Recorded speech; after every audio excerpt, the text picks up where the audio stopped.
Hey everybody, and welcome to episode 95 of the Self-Publishing Roundtable, the podcast for indie authors by indie authors, where we discuss today's topics and issues that matter to the business of the self-published author. I am your moderator, Wade Finnegan, and my co-panelists are Michelle Reed, Hello. who smells very nice tonight, by the way, Mm-hmm. big word for it, and Xavier Granville. Hello, internets. Our special panelist for this episode, we brought him back kicking and screaming, Mr. CC Wall. Hello. And Double wave. And no delay. I like it. CC's been on the show before, and he's an awesome author in his own right. And I was going to remember, and I didn't write it down. You just released something the other day. What was it? CC, tell me. Dang it. It's the first episode of season 4 of Black Star Canyon. Black Star Yay. Canyon. Nice. Out on Tuesday? Yeah, it came out on Tuesday. Yeah. Nice. And Congrats. thank you. And then the next episode comes out on Tuesday. And every Tuesday in June. So. Nice. Excellent, excellent. So you guys should all check that out. Tonight we are talking about plot-driven versus character-driven novels, and I use versus in a very light way. Not that one's better than another, but how we as authors maybe approach writing those different types of things. Before I talk a little bit more about that, just to remind everybody watching live to please leave us a review at the end of the show, give us a thumbs up on the old YouTubes, share us all around the internet, and of course put in your questions. We'd be glad to answer as many as possible. I'll make sure Michelle's on top of her job tonight, so do that. Give her some work. So I wanted to set this up a little bit in my idea, and of course you guys jump in if you have different ideas, but looking at plot-driven versus like a character-driven novel comes to my mind right away is like the Da Vinci Code. That would, in my mind, be a very plot-driven book. And I enjoy either kind, but I know that when I'm reading those types of books, I don't tend to remember them after I read them. I read them, I enjoy them, I move on. And to me, like a more character-driven type of book would be like a John Green type of book. The Fault in Our Stars comes to mind, or one of my favorites, Looking for Alaska. And where those characters, for whatever, because of the character-driven, they stay with you, at least for me, for a long period of time. And it's more focused on them versus like a Da Vinci Code where it's more focused on what's happening. So does that sound fair to you guys as kind of an explanation? Yeah, to an extent. I don't necessarily forget plot-driven stuff as much as character-driven stuff, but I think it's the simplest way to look at it is the character-driven is a more internal conflict with your protagonist, and the plot-driven is more of the external conflict with your protagonist. Perfect. This is why we bring him on the show, see? Well, that's all I got. That's so, it? Oh, okay. hopefully it's softball questions the rest of the show. Yeah. Yeah, I'm out. Night. No. Anyway. So, yeah, so that's actually very succinctly and well put, CC. Yeah, so how would you guys, anybody wants to jump in here, feel free. How do you, if you like one way or the other, why? And two, how do you kind of set that up as you get started? Who wants to go? Putting you guys on the spot. Yeah, who wants to go? Okay, Xavier, you said something. You gotta go. So for myself, I personally think it does come down to story, no matter what. Like, as much as each kind of genre does have its certain aspects, because so like most of the time, if you're reading a fantasy book, it tends to be pretty plot driven, even if it is a character based book, just because it's so grandiose that you have to kind of go out of your way to keep it a character driven book while telling this giant story. And the same can go when you're doing like a legal or thriller or something that's really ground in reality. Depending on what the plot is, you might have to do all that thinking ahead of time, in which case it ends up seeming more like a plot-driven book, even if the original intent is to go character-focused. So there is like that fine line between the two. With Dinosaur Noir, with that book, it's pretty plot-driven. So a lot of people that I know that have read it, they get to a certain point in the book where they're like, where's this going? And it's a really sprawling, and then once you get to this certain part in the book, it all just clicks. And so that's, that definitely is a very plot centric, even though it's going through only one POV. So in that sense, it's through the character that the plot is driven. But then with another one of a book that I've finished but I haven't put out yet, it's completely plot driven, and that's usually something that I don't tend to do, because it's going through the viewpoint of one character that does not know what or has a real grasp of reality. So and it's very Philip K. Dick in that sense, where the world is very skewed around him and perception is lost. So in order to once you kind of have that unreliable narrator, you really have to throw stuff at him in order to create action. Because otherwise, if you have someone who like the main character is hallucinating for most of the book, so you can't have the character driving that action because he is quote unquote insane. So most of the time throughout that book, it's all going to be external influences and him dealing with those things. But like I said, that does bridge that fine line of whether it is plot-driven or character-driven, because it's all about the perspective of the character at the time and in the scene. In that case, Xavier, do you concentrate on plot points? So, like, okay, I got to hit this certain point here, this certain point there? Yeah, like I said, I do think that depends on the story itself, like what it is that you're trying to tell. So, like, with now hiring the second book that I was referring to there, I'm definitely aiming to lead to these certain things, because the book kind of has this cyclical thing to it, where it, like the ending is the beginning and all this kind of stuff, where it all kind of ends up coming back on its head at the end of the book.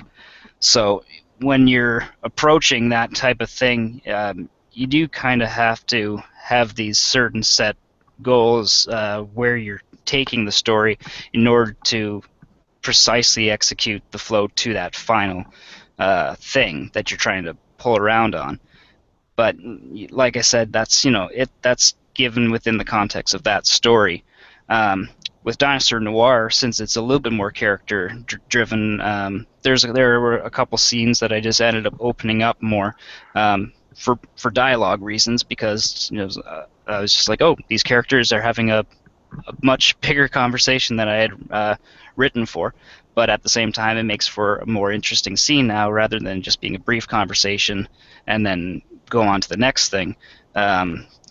There's just a little bit of comedy, or there's a little bit of something that I didn't anticipate ahead of time, that usually comes out through the characters, not through the plot. And that's what I find with plot-driven versus character-driven. No matter which one I'm writing, the spontaneity or creativity, where I just kind of go off on a little tangent and just adding an extra thing that I hadn't thought of. That I don't tend to have that kind of spontaneity when it comes to plot. But when it comes to characters, they do their own thing. They come alive, and I don't make a lot of decisions with them because most of the time, if I try to plan out my characters too much, then they will just go off the map on me. You know, they'll end up deceiving me. Yeah, when I first started taking writing more seriously, I heard people talk about that same thing a lot, and I kind of thought that seems a little odd. It just doesn't. That really? Okay, sure, great. You're into your art, okay, but it is so true. Characters, and maybe if somebody is a more plot-driven writer, maybe this doesn't happen as much, like you say. But they just do their own thing. And it's weird because especially when you talk to non-writers, they're like, well, you're in control of the story. You're writing story. True, but like you say, you can give your characters things to do and stuff, but you don't know. I certainly don't anyway. They do their own shit, and they say things, and you're like, fuck, I didn't think they would say that. And it's like, and yeah, I think people think you're a little crazy when you tell them things like this. So I shouldn't have to share at cocktail parties, but it is very true. They do their own thing. So one of the things that I always thought of to me too, and maybe this isn't necessarily true. This might be my own narrow perspective, but seems like plot-driven novels are more action-based. They just have lots more things going on. That just, it doesn't have to necessarily be explosions and car chases all the time, but it's just like a lot of stuff, and they tend to be short. I always think of them as like shorter chapter type books and it's hitting on to the next thing, page turners, if you will. You guys kind of... It's kind of like a lot of people say genre fiction is plot driven. Like, you can't kind of get around that. And that could be true to an extent, I guess. But for me, I feel like if I'm starting something and I don't know how it's going to go, I'll take my main character, and I'll say, okay, if this character is not in this story now, what would happen? Like, if I just removed them all together, would the story exist? Would the story still be taking place? And if the story would still be taking place, then that kind of solidifies that it's a plot-driven story. So, like, I have Hitman Black, and there's a jewel heist in it. And that's the whole first 4 books are about this jewel heist and who has the diamond and all this other crap. And with that one, I could take Hitman Black out of the book, and that still happened. So that is still how that goes. But then I have, like, The Gavel, and The Gavel's about a district attorney who is fed up with the corruption with City Hall and the mob and all this other shit. So he kind of goes behind the scenes by himself to try to do things to make things right. And every single action, every choice he makes is a completely internal decision for him to go out and do that. And if I took him out of the story, there wouldn't be a story. It would just be how it was in the very first chapter. Shit's fucked up, and that's the end of it. So, with that said, like, it doesn't have to necessarily be genre fiction that makes something plot-driven. But I also think that when you have any kind of story, especially if you have multiple characters, and especially if you're doing a series, it should be both. Like, you should have characters that are in a plot-driven situation that lasts over however long it lasts, but you should also have some characters that their whole purpose is to just grow inside themselves, kind of thing. And like, the second season of Black Star Canyon, I have one character who the entire season, she's locked herself up in the house by herself.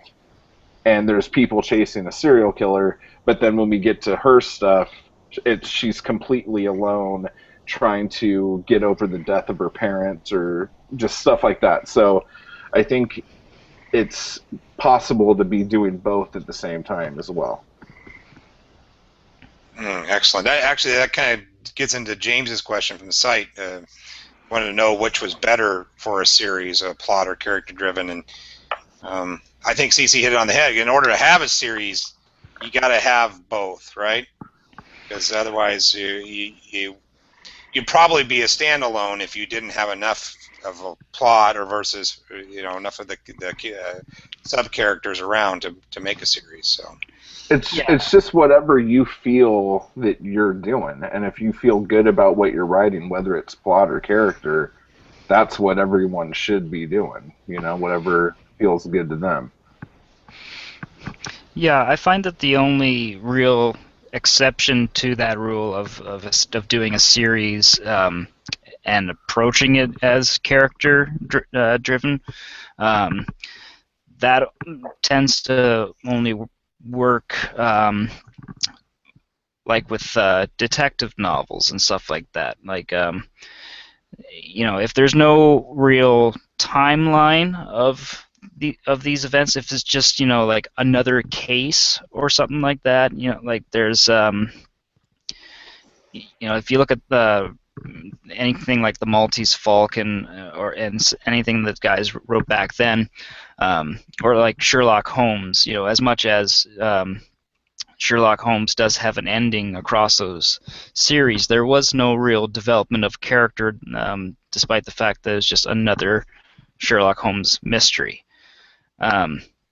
So I think that's really the only case I can think of doing a series where you can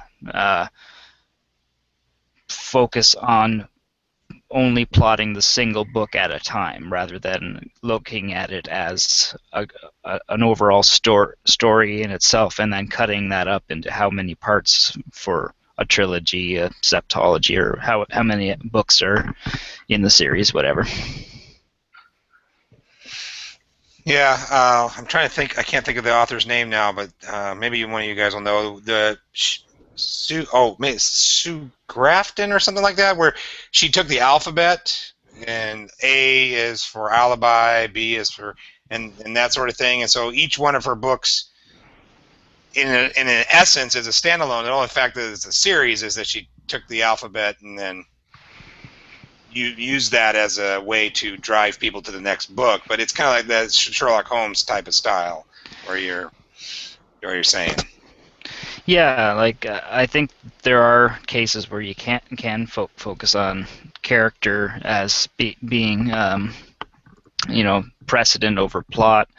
But if you are doing it for a series, I think it's not done as often.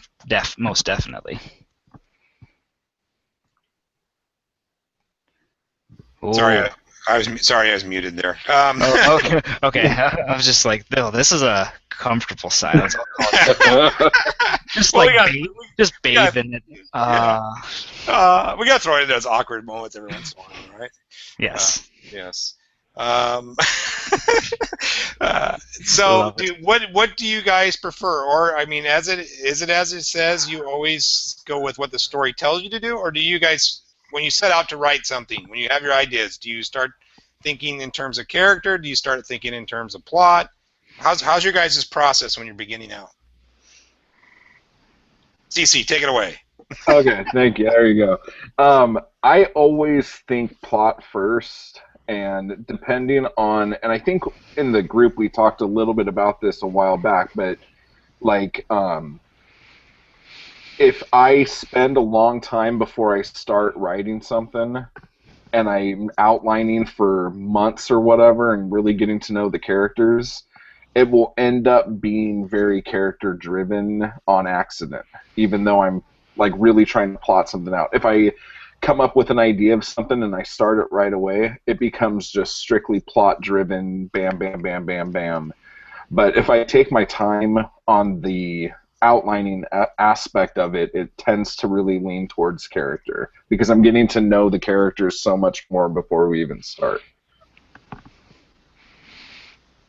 Yeah, I tend to I tend to try to get into heads. Of course, I'm not a seasoned as CC, and I am doing more outlining now, so that I make sure that my characters end up doing something. That is something that happened to me quite a bit too. Like my characters would just be lazy and sit around and bullshit and not happen. So you got to make sure that things are moving along too, right? I'm sometimes I'm good at pulling out quotes. Sometimes I'm terrible. But what's the one where you make them climb a tree and then you set it on fire? Whoever said that, and just to see what happens, right? So. And then you shoot at them while they're jumping out of the tree. There you go. There you go. Then you shoot at them. And who was shooting? Of course, it was my stepmother who was married to my sister's wife's brother's child's cousin's nephew. Yep. Wait a second. Was your characters from Kentucky? Hold on. I'm not just happen to be from Kentucky, yeah. So, but yeah, so I haven't really ever started a thing that was plot first. And I got lots of things in the fire, but I always seem to. I might have an element of something like, okay, there's something that they want to get. Now, who's this person that wants to get that? And then that person usually takes over my mind. So, how about you, Xavier? How you start out? Yeah, I tend to. It always comes down to concept first, and don't even, I tend to say concept versus plot when it comes to that initial brainstorming.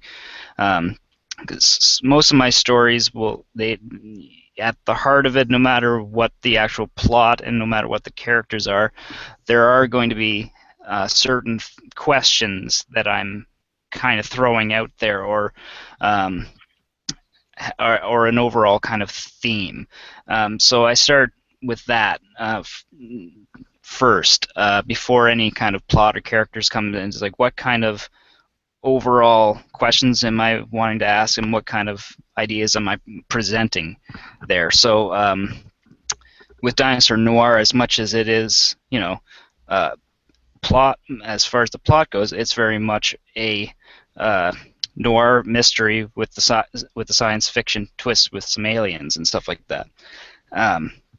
And as far as the character goes, it's very much an exploration of a character who has been in the law enforcement business for quite some time and become jaded.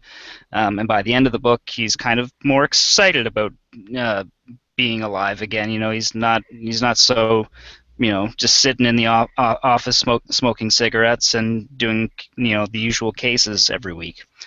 Something new and exciting has happened, and it's changed how he looks at life because of the events. But no matter what, like I said, it's before I go with either telling one story through plot or telling one story through character. I'm trying to start off with a general kind of questions of, in a world where there were lizards that lived amidst humans, what would be the ramifications for that? Like, how would the laws differ, and how much would it be like the same racial issues that we have nowadays with just black and white and different creeds and different sexes and stuff like that, and how we kind of treat different creeds accordingly because of these stereotypes and all this stupid stuff. So I did want to really attack that concept, but throw it onto lizards as opposed to the usual. He's a detective, and the catch is he's Asian. Yeah, your catch is definitely a little bigger than that. Yeah, exactly. And so I definitely want to, play off of society at large and kind of expose some of those bigotry things there that's definitely were present within the 1940s culture, most assuredly. But that story has been told, and so how do you tell those types of stories without just regurgitating the same thing over and over again? So I always start with that kind of start with a question, start with a concept, and then find a different way to ask that question through the characters and through the plot. Very, very, yeah, that's interesting. Way more depth than I go with. I don't know about what CC, but honestly, this sounds really stupid, but a lot of times it's I come up with the title, and I'll go, "Oh, that's a good title. Let me try to throw something together on that." Oh, very. I like that. I like that you can do that. I like that you can do that. Oh, you're talking. Oh, Michelle, you're gonna get it now. Yeah. Yes. Michelle Reed is here tonight, ladies and gentlemen. I'm here. I'm just sitting quietly in the corner. So yeah, like if I come up with a title that I like and think I could like put something onto, I'll just start kind of adding like that. But I also have to have a logo with it too, which is kind of weird. Like, I need to be able to like picture not just like a book cover, but like a logo for the series kind of thing. And then I could just start snowballing a bunch of stuff like that. Yeah, I said snowballing. So wow, that's it. So that's you can joke about that now. No, so do you draw that out and stuff as you're starting? Do you sketch? Okay. Totally. Yeah. And it's just, I don't know if that's like a marketing thing or just like something to get my juices flowing. And but yeah, either way, that really helps. But it's like one of those things, like with the character thing, it's like, is it like a coming of age thing, or is this like you were saying, like mystery, the mystery genre and the detective genre is generally a plot based thing. There's a mystery that needs to be solved, and if you have a character that's spanning a bunch of books, as that goes, it could turn in to something that's very character driven as you are solving these crimes and all this other stuff. Yeah. But when it starts, it's like the seed is a plot driven thing. But I think it's great when you could do both. Like if you could do both things in one book, you're doing a bang up job. Yeah, and that is really it, like trying to find that correct balance and going with the muse when it does take you, but at the same time giving yourself that structure so that way you're not falling off course at any point. Like it's good to have a little side tangent and find those little things that you otherwise it wasn't in the outline, but it's not to say that it's not a bad couple hundred words that you've just added there. And I do think that even just in that sense, when you do go off on little tangents, that can be very plot driven depending on what happens. It doesn't happen for me that often. I don't find that I come up with a plot idea mid-writing. I tend to come up with character ideas mid-writing. Yeah. Interesting. Okay, I would think because for me it's character off the bat, and then I give them something. Okay, so what's going to happen to them? That's what I do too. Interesting. Okay. It's easy to do, I think, too, when you have a ton of characters in a story. Like if you have 10 or more characters in something, it'll be really easy to start doing that. Yeah, like you say, if someone's by themselves sitting in a room, it's unless they're having a split personality or something, there's not a whole lot for them to do, right? I like Xavier example from earlier. You said you add in more dialogue that gets you in deeper into the characters, and then it goes from there, right? It gives it a richer scene, that sort of thing. Let you into their mind. Yeah, and one thing that I always try to make sure, like, that characters have voices, and as much as when you're reading them, everyone is going to hear a different voice in their head. I think no matter what, when writing each character, you should have a distinct voice in your head, as far as just defining what the tone of that character is. Because if you're not practicing on that, you might miss something as far as where their personality can go. Because it's funny, like, it's only when I start hearing the voices in my head as far as their conversations that I really start to get a grasp of who those characters are. Now, when you guys do that, do you base your characters more on like famous people or your friends and people that you know? I tend to do it more like an amalgam of lots of different people that I either know or otherwise like there might be a movie out there that I obviously I won't even think of what it is at the time. I'm just gonna like, who's my funny guy?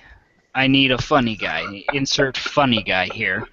And it's only when funny guy starts talking that you know what kind of funny guy he is. And it's I find that you end up discovering those characters just by hearing them having their own conversations within your head. Yeah, I kind of similar.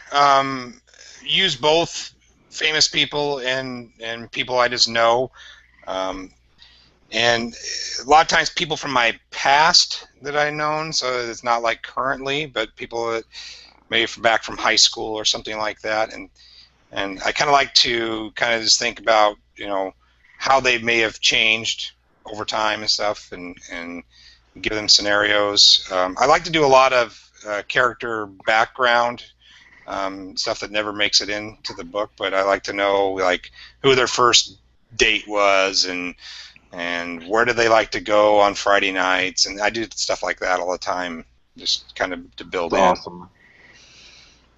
Yeah, I don't know. Sometimes it gets me going a little off on tangents. I think a more plot-centered person tends to maybe write a little quicker and knows where the story's going. Which this as probably we should do a show, even though it's done a million times, on the pantsing versus plotting type stuff. But I am finding myself, by making myself hit plot points a little more, things are moving better instead of writing a bunch of stuff that I never end up using.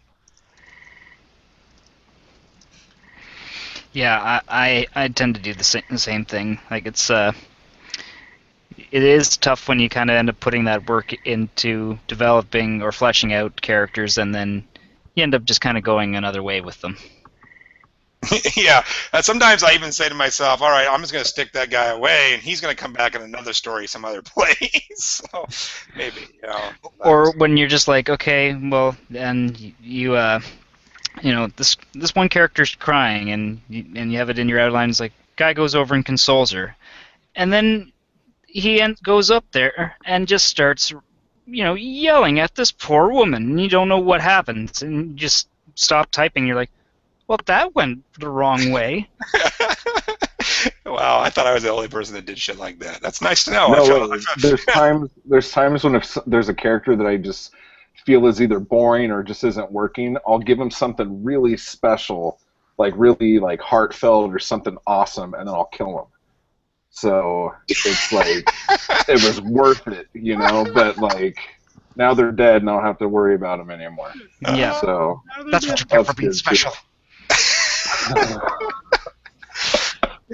You're too special. You're toast. In fact, you're too special. You're kind of distracting away from my main POV, and he doesn't like that. I had a character kill somebody without me knowing about it one time, and that really fucked up my whole season. So I had to like kind of sit down and reevaluate shit at that point. But sometimes they do just kind of get away from you. Wow.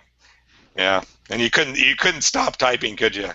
That's what No, I'm. it was good. It was Yeah. awesome. Yeah, exactly. Exactly. This is a great conversation. It has nothing to do with what's going on. But it is one great conversation. I do that to myself way too much. So, but, but it's good to know. See, I don't need a support group anymore. I have you guys.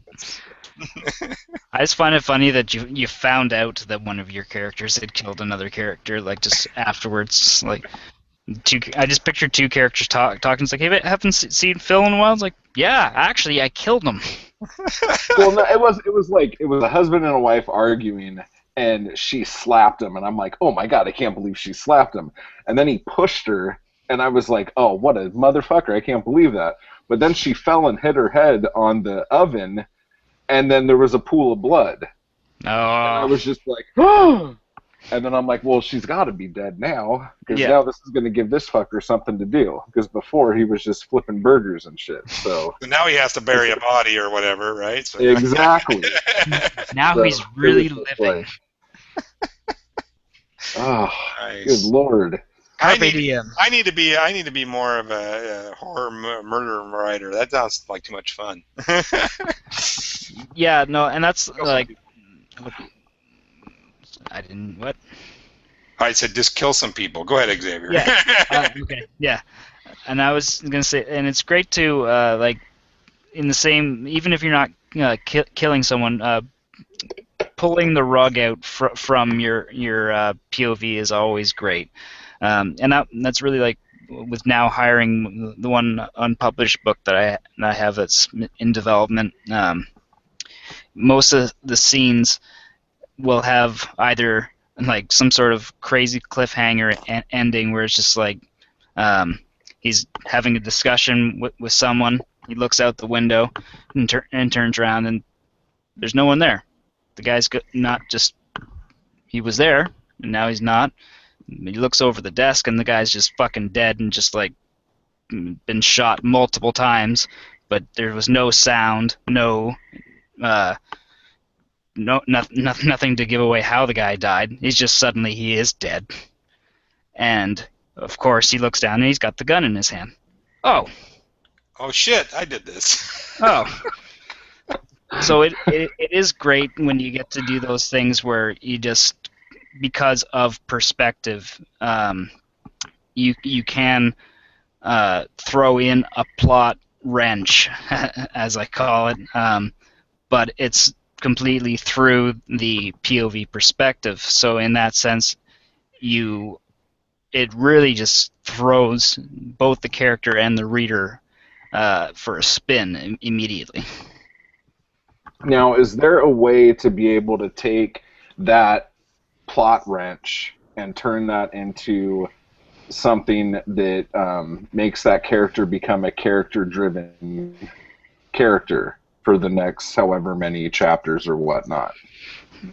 I think it ultimately depends on their reaction, right? Like, I think if they, if something tragic happens and they respond in a happy way, I think that definitely leaves a lot of area to be explored why. And so like if a book begins and say just like it's a funeral scene and you're just hearing the POV perspective of one of the guys who's watching the funeral proceedings, and he's just like, I hate this fucking bitch, I'm so glad she's fucking dead. Like that really throws it off, because you are starting off with a main plot thing happening. Someone is dead, and it's the day after, but you have to develop that character in order to understand why this dead person was so hated in life. Yeah, kind of. You could do a flashback or something like that. And that unexpected reaction, like you're saying, at least for me as a reader, makes me want to read.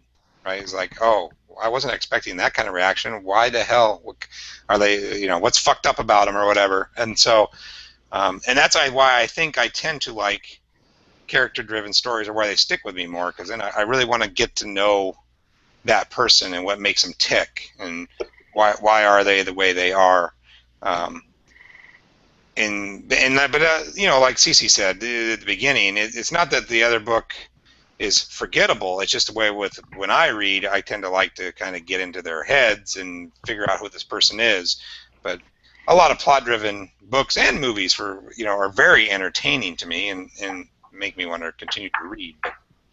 But those types of little idiosyncrasies that people have and stuff really pull me in as a reader too. So. Well, and that's just it. Like, I think no matter what, as far as emotional connections, the reader's going to emote because of the characters, not so much of the plot. You know, if it's not so much the fact that the baby goes out with the bathwater, it's the fact that you're reading from that parent's perspective and their child has died. You know, it's the plot point of the fact that an infant is dead is one thing, but what makes it tragic is when you have to feel for that character, and it's hard not to when it's something like that, if it's something visceral that cuts through you, the way that really strong emotions like death, and especially stuff when children die, that's definitely going to move you. But it's not the fact that the kid is dead, it's the fact that you have to feel what that person is going through at the time because of the perspective. That's a really good point. Like, especially if you were to do like a mystery, if you were writing mystery shit, most of the time you don't ever look at the victims' families. Like, unless they're like they think they might have been involved in it. But you never look at the tragedy that affected the family in the mystery. You're usually just following the clues to the case. Mm-hmm. So that's something that would be really interesting to do, to be able to have both of those in one thing. That'd be neat. Yeah, like it would be like you said, you would have to, in a way, do both at the same time in order to tell that type of a story, because you'd have to set up how you see where it's going in the end. But then if you're going to be using a character's frustrations or emotions as a way to push the plot along, you'd almost have to kind of predict their emotions in a certain state at a certain time for certain scenes, I imagine. Did you guys ever watch that show Broadchurch? Yeah, I watched that.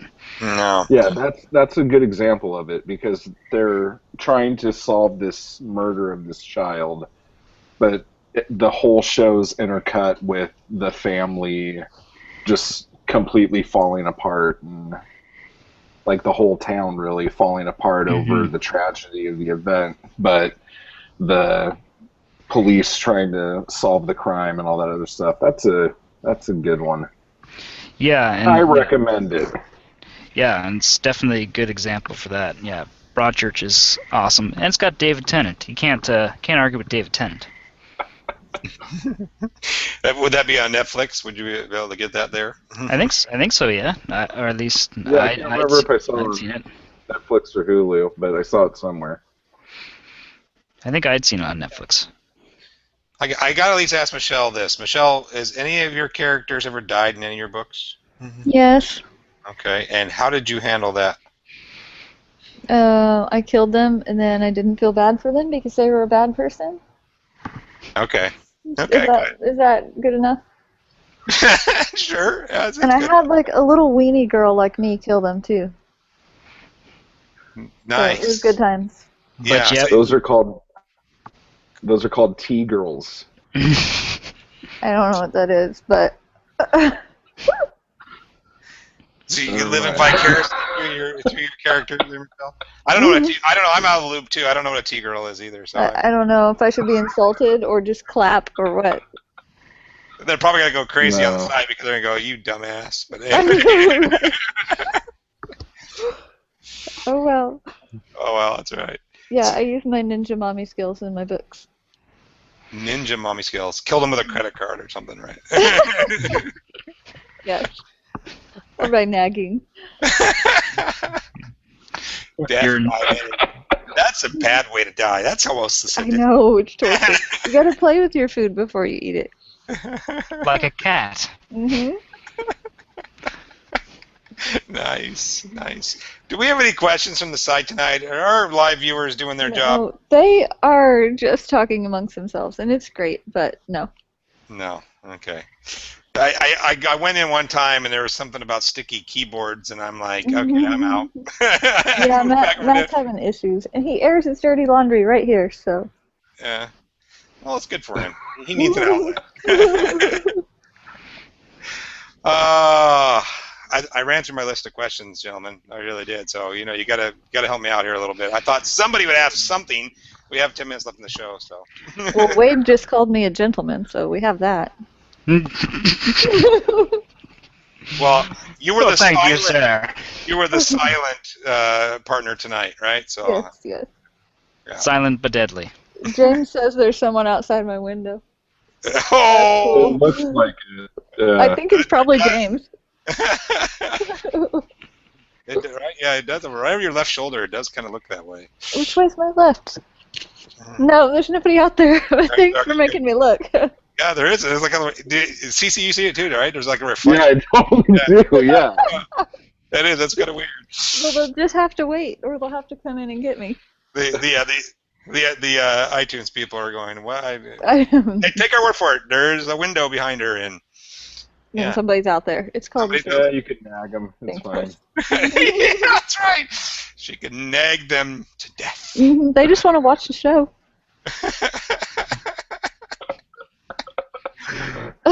Jason said, "Wait, there's a podcast going on." Oh, thanks, Jason. Thanks. Matt. I love our fans. I know. They're all so great. I think for an experiment, I might try to for one of my next books, just to purposely try to do it either character or plot driven, and try not to go off on one way or another, just as an experiment. See if I can do a plot driven book without going off into spending too much time on character, or at the same time spend a good amount of time on character, and then just kind of run through a plot that the character makes up as he goes. That'd be interesting. Do you guys think either type sells better? Let's go to real dollars. Do you think as indie publishers, if we wrote a certain type of book, we'd get better sales because of that? Well, romance is the stuff that makes everyone tons of money, so that's basically plot-driven. Right. So, yes, plot-driven erotica makes a ton of money. Makes you lots of cash. Yes. Throw a couple of naked people in bed and let's see what happens. Fast. Go. Introduce some other kind of weird fetish, and then you've got a Kindle book. There you go. But supposedly, literature is just character-driven. So, yeah. Supposedly, those people make millions of dollars on coming-of-age tales of people coming of age, or Your Catcher in the Rye and Mice and Men. Yes, your great American novels, right? That's yes. Right? Yeah. That wouldn't make any money nowadays, I don't think. Yeah. Probably not the way our society goes anymore, right? It would too slow, right? I mean, we still make them read them in high school, but we make them read them in high school, right? So if you're not. Yeah, no, and that's just it. Like,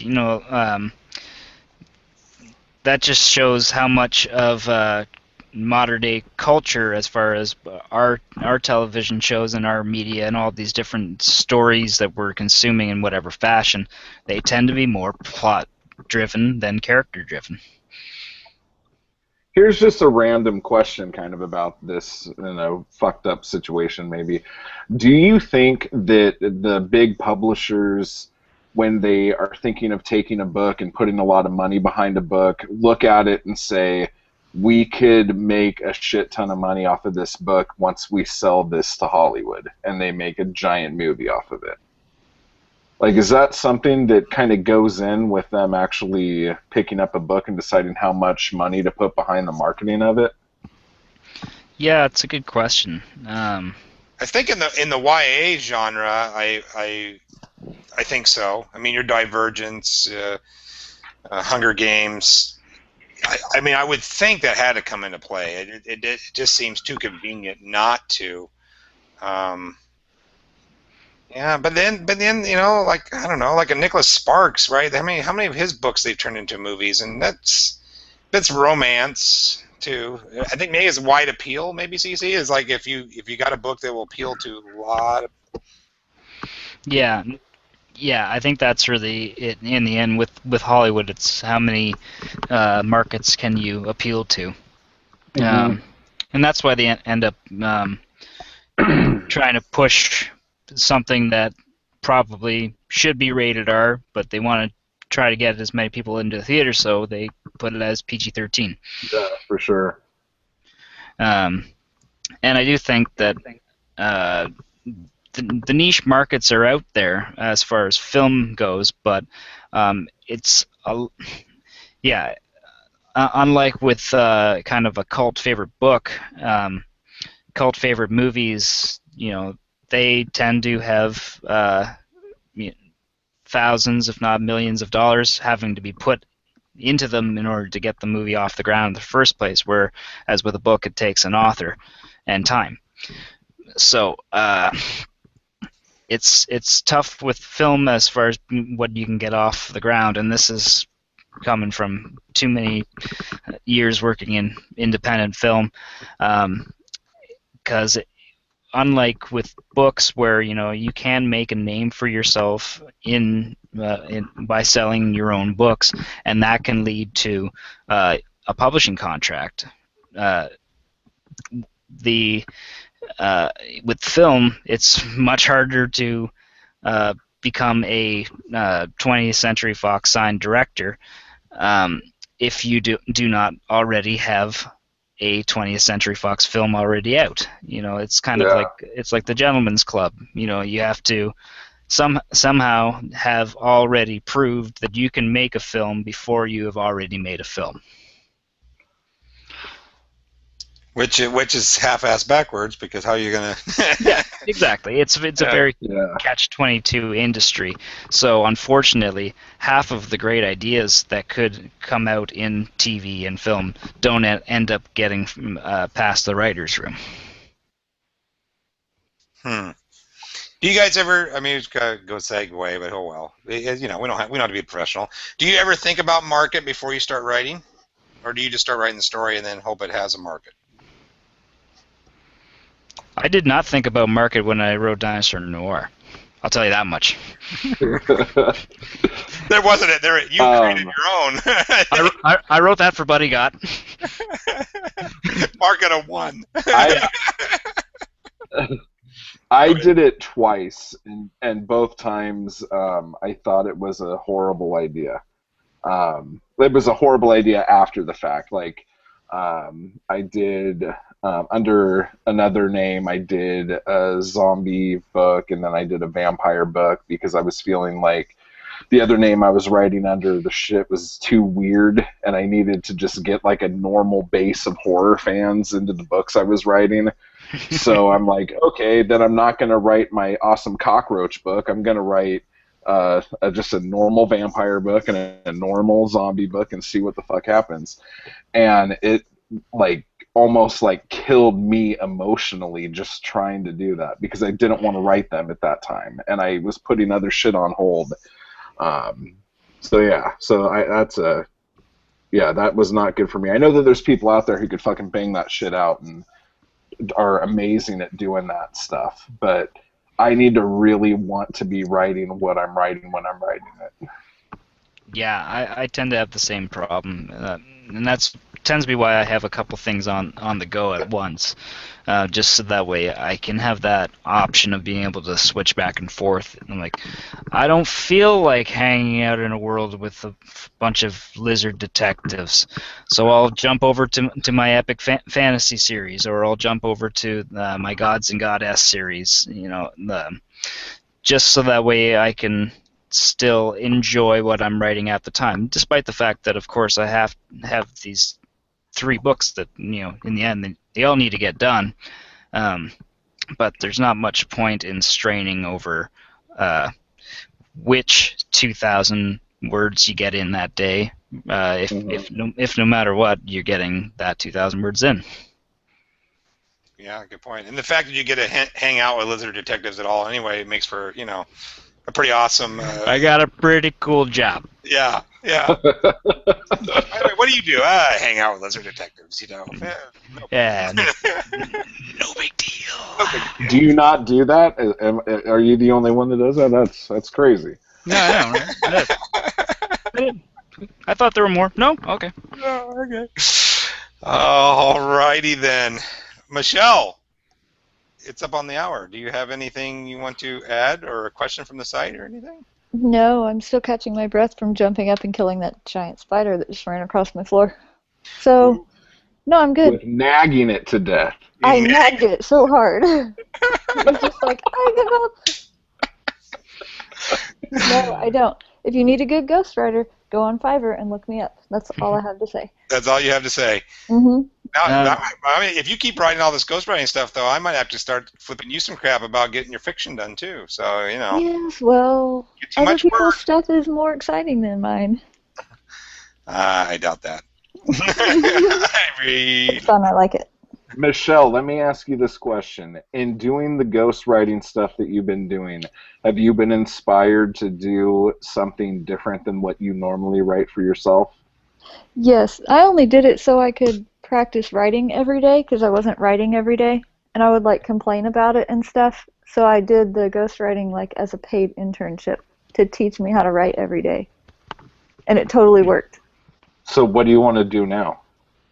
I don't care now because I know that somebody can give me their story idea and I can just be like, "Meh," and crank it out. I could do anything. It doesn't matter. So what do you think you'll do for your next own project? I'll write the 4th book in my series and then probably start a new one. Fun. Mm-hmm. Cool. But it won't be any big deal because I'll just pretend like it's a job that I was paid to do and just crank it out. I like that. That's a good way to motivate and not, yeah. It took me from writing 0 to 2,000 words a day to writing 4 to 10 every day. Because somebody expected me to. Yeah, that's so I like it. Nice. That might be another topic for another show. All right. Well, David Anson did have a quick comment that maybe we can quickly just shed some light on. He just said, "Are we talking about giving the characters different voices in the first draft or in the second?" So I think his question is, at least what we can glean from that. CC, do you find as you're doing the revisions going on to your second draft, do you find your characters take on new voices because of the changes in either the plot or however you have to restructure things? I don't ever revise anything. Ever. So I don't know.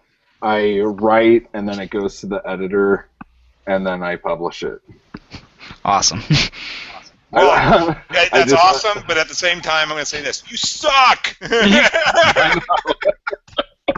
No, I know. It's just I have too much stuff I want to write. And so, like, when I wrote it the first time, that was like my spilling my heart and soul and all that crap. Do I really want to, like, nitpick and go through it and then go, shit, do I suck? Oh, man, I think this might be awful. Why don't I just not deal with any of that and just do it right the first time? Or as close as I can, and then I'll write something else, and it'll be fun. So I'm like the worst guy in the world when we start having these kinds of discussions. But I think it's just like Neil Young, you know. Neil Young goes in the studio and records something, and then that's it. Motherfuckers could suck it, and that's how he does it. And like it's just like I do what I do, and then I'm done with it, and then I do the next thing. I'd be like jazz. Just throw it out there. I revise a lot, Xavier, I'll tell you, but I don't think the voice changes very much, just because, like, I don't know, maybe you do this too, but like right tonight after I get off the podcast, I'll be thinking about my story. They'll have conversations that I don't write down too, and so and maybe I'm a little nuts, but you know, and so then by the time I do sit down to write, their voices are really well established for me. I know them as people. They're like, you know, I could tell you all about them, that type of thing, right? That's not crazy. That doesn't make you nuts. That's what I did for my mom's one, because they were all moms, and I was like, I already know what they're thinking at all times, and the voice never changed. Yeah. So yeah, you're not alone. That's not crazy. Nice. I'm alone, but you're not. You're alone. You're alone. You're just weird. So that's all right, CC. We got it. It takes all types. All right. Did we answer David's question? I hope so. Sure. I think so. I guess all I can say is that like you, Wade, my characters don't tend to change in the edits so much unless my editor says something, but it's not something that I tend to do, no. Okay, cool. All right. Well, this was a very interesting conversation. Thank you, all of you, and thank you, CC, for coming on again. Thank you. And we didn't scare away, so you never know. You might become a regular pretty soon. Michelle, Don't threaten me with a good time. Michelle, do you want to pimp out the guest for next week? The guest next week is John Reed. Really? I think I know that guy. Mm-hmm, yeah. How do I know that guy? He's that super hot guy that's always in the Hangouts. The one with the shirt off all the time? Mm-hmm. That's the guy. I don't know what Hangout you've been in, but he wasn't shirtless in my Hangouts. No, he just had his tongue in somewhere, but that's all right. Better known as Topless John. Oh, Topless John. Yeah, he's an urban legend, that Topless John. He is.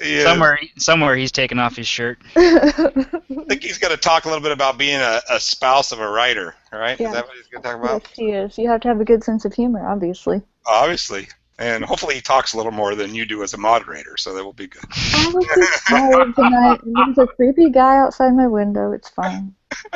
I'll talk more next week. Yeah. He's still there. He's waiting patiently. We're just waiting for John to take his shirt off. That's great. Thanks to everyone watching us live tonight. Appreciate your good babbling going on the site. It was really good. And while you're having those conversations, please take a moment to review us. Yes, Erica, I am looking at you. Give us a review on iTunes. We need them. Need them badly. And go babble on iTunes. Go babble on iTunes. That's right. And we will see you all here again next week. Right? Yes, we will. Even maybe CC will be in the chat next week too. He can get into those crazies. Xavier, I think you have something to say. You're right. Good night, internets.